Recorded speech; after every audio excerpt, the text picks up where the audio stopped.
Então, gente, sei que estou um pouco atrasado com a atualização e a versão da história de minha namorada, mas fiquei um tanto envolvido com o acontecimento no nosso quarto ontem.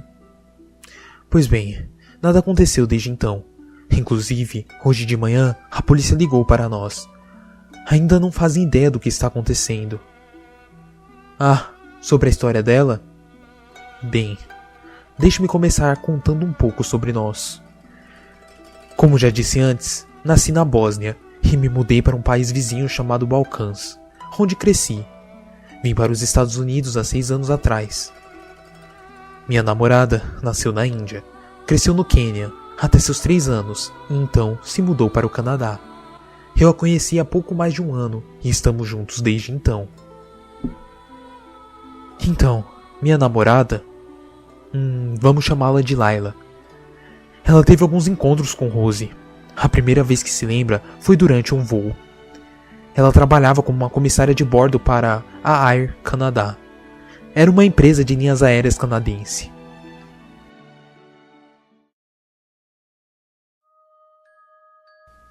Uma vez por volta dos 6 anos atrás, ela estava em um dos seus voos habituais, mas ela não consegue se lembrar qual era o destino. Uma viagem de mais ou menos 2 horas. Quando já estavam no ar e os cintos de segurança eram dispensáveis, ela se levantou e começou a servir as bebidas. Depois de já ter servido metade dos passageiros, ela conheceu Rose. Ela não sabia disso na época. Claro, ela fala que tinha algo de muito errado com aquela mulher. O sorriso aterrorizante em seu rosto, uma palidez absurda, e ela não parava de encará-la. Quando Laila ofereceu bebidas e lanches a ela não obteve resposta, apenas um sorriso aberto e demoníaco. Então, Rose falou: Eu tenho algo para você. Falou de um jeito que certamente não era natural para uma mulher daquela idade. Parecia mais uma voz de adolescente do que de uma mulher adulta. Tinha um ar brincalhão, porém terrível, em seu tom de voz. Bem, Laila já presenciou várias coisas esquisitas durante seus voos.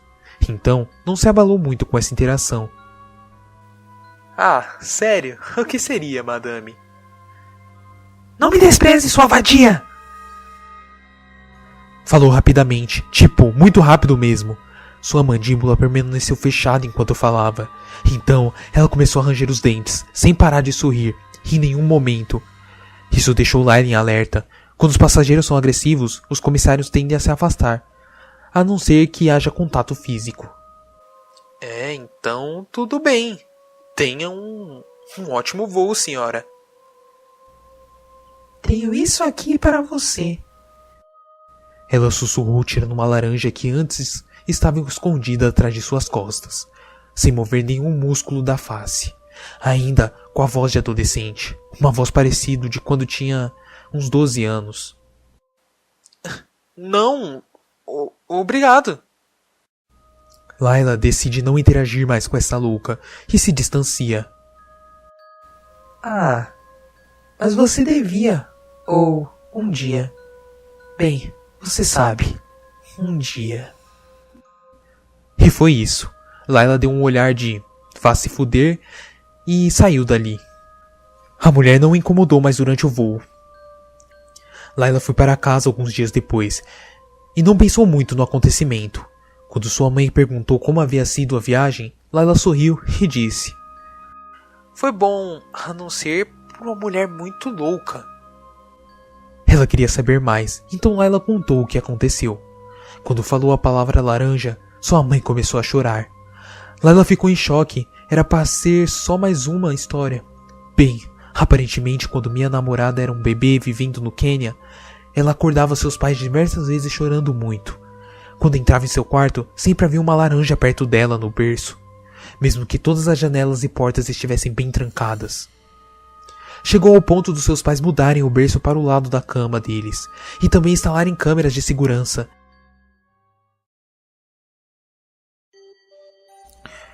Bem no aniversário de 3 anos de Laila, quando acordaram, viram uma laranja posta em cima do seu peito. Eles ficaram completamente apavorados. Chamaram a polícia. A polícia chegou e olhou as filmagens de segurança. As filmagens mostravam claramente uma mulher abrindo a porta da frente, que estava trancada, entrando no quarto e colocando a laranja sobre o peito de Layla. E ficou parada lá, por mais ou menos 1 hora. Apenas parada com a cabeça virada para a esquerda, olhando para ela. Não preciso nem dizer que Layla ficou totalmente apavorada ao saber disso. Sua mãe também não estava bem. Bom, continuando. Os pais dela não sabiam o que fazer. A polícia não conseguiu encontrar a mulher misteriosa e nenhuma medida de segurança, a não ser um guarda-costas 24 horas, que era o que eles podiam pagar. Alguns familiares dele já moravam no Canadá e estavam botando pressão para que se mudassem. E esse incidente foi o empurrão final. Eles se mudaram e deixaram a criatura de laranja para trás. Até aquele dia, naquele voo. Layla ficou sem forças para fazer nada por vários dias depois daquela conversa. Não comia quase nada, não se comunicava com ninguém, e depois de um tempo, ela melhorou. Nada mais tenso aconteceu, em muito tempo. Então, acreditou ser apenas uma infeliz coincidência, e seguiu com a sua vida. Ela não viu Rose em muitos anos depois disso. A última vez que ela encontrou foi 1 mês antes de Layla me conhecer. Layla fez muitos voos transatlânticos. Ela amava viagens longas, salário decente, conhecer o mundo, tinha tudo o que queria. 1 mês antes de nos conhecer, estava voltando de uma viagem de Hong Kong. Acho que ela viajou para Toronto. Layla está dormindo no momento, não lembro exatamente, mas creio ser Toronto. A tripulação estava hospedada em um bom hotel, cada um com seu quarto. Layla ficou no 3º andar, ela amava beber nesta época e ficou bastante bêbada naquela noite. Apagou por volta de 1 da manhã, e por volta das 4 horas ela ouviu alguém bater na sua porta. E depois bateram de novo, e de novo, e de novo. Mas não eram batidas fortes nem rápidas, não eram baixas e vagarosas, porém alto suficientes para acordá-las, mesmo a bêbada.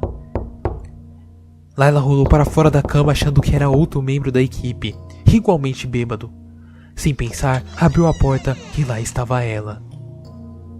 Layla disse que as luzes do quarto não estavam acesas, porém a TV estava ligada.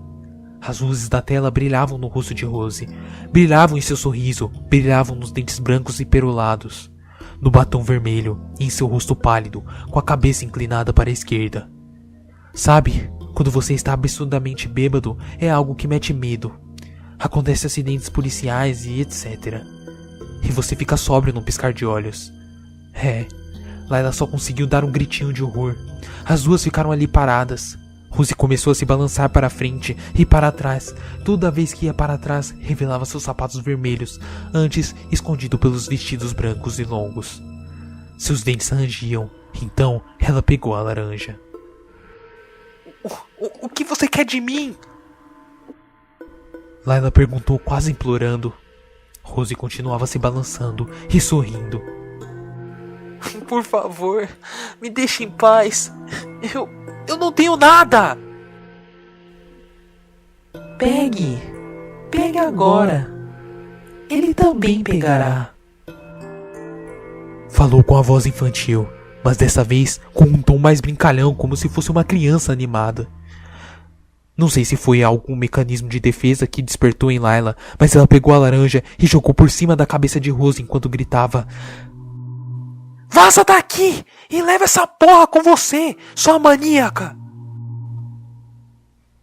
Essa foi a primeira vez que um de nós vimos Rose parar de sorrir. Os dentes brancos sumiram por dentro dos seus lábios, grossos e pintados de vermelho. Gentilmente, sua cabeça voltou à posição normal. Verei ambos em breve. Dessa vez foi estranho. Ela falou com uma voz de demônio. Essa voz era bem mais assustadora do que a de adolescente. Layla diz que é por causa que soava muito real, como uma pessoa normal e consciente fazendo uma ameaça. Claro, nessa época, Layla nem me conhecia e não fazia ideia que eu pertencia a esse ambos que ela tinha falado. Isso nos traz de volta hoje. Sim, se você ouvir a atualização na minha postagem anterior, verá que nosso quarto foi invadido por Rose. Suposição lógica, claro. Tirei algumas fotos antes da polícia chegar. Colocarei as fotos na próxima atualização. Algumas coisas no nosso quarto foram mudadas de lugar. Ficamos bastante assustados sem entender o que aconteceu. Conversarei sobre isso com a minha mãe via Skype, ver se ela tem alguma resposta para mim. Layla conversará com a sua mãe também, e vamos ver o que vamos conseguir descobrir sobre Rose. Pessoalmente, estou chocado com esses acontecimentos. Nunca achei que algo desse tipo poderia acontecer na vida real. Honestamente, se algum de vocês escrevesse essa história e eu lesse por aí, juraria que era mentira. E se vocês têm alguma ideia do que pode ser, sou todo ouvidos. Para mim, é algum tipo de culto. Mas o que mais me deixa fudido da cabeça é que Rose conhecia minha namorada antes mesmo de eu conhecê-la. Antes disso, eu poderia acreditar que existia uma lógica. Mas depois de saber disso, vejo tudo pelo lado sobrenatural. Eles fizeram algum tipo de esforço para que nós nos encontrássemos? Como fizeram isso acontecer? Bom, é o mais importante. E qual o motivo? Qual o benefício disso para eles? Ah, meu Deus. Que loucura.